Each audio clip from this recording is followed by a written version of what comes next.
কংগ্রেসের থেকে প্রচুর নেতারা গিয়েছে। কংগ্রেস সেটিং করে রাজ্যসভার এই MP ছিল কর্ণাটকে নাসিরুদ্দিন আর গগৈ, এদের দুজনকে পাঠাতে চেয়েছিল, যে দুজনে বিজেপি এবং কেন্দ্র সরকার রাজি হয়। কেন রাজি হয়নি? কারণ এই নাসিরুদ্দিন সে যখন বিধানসভায় যখন ভোটাভুটি হচ্ছে রাজ্যসভার সদস্যের, তখন পাকিস্তান জিন্দাবাদ স্লোগান উঠেছে এবং এটা নিয়ে রাজ্যসভায় একটা প্রশ্নের সম্মুখীন হতে হচ্ছে, তিনি কোনো ব্যাখ্যা দিতে পারেন। এবং তরুণ ওই গগৈ ভিসা ছাড়া পাকিস্তানে আটারি বর্ডার দিয়ে কেন গিয়েছিল, কোথায় গেছিল, পাকিস্তানের সঙ্গে তার কী সম্পর্ক আছে, কোনো বৈবাহিক সম্পর্ক আছে কি না, বা অন্য কোনো ব্যবসায়িক সম্পর্ক আছে কি না।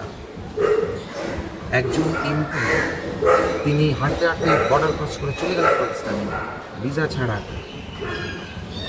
কী কারণ? বাংলা হান্টের আরও খবর দেখতে নজর রাখুন।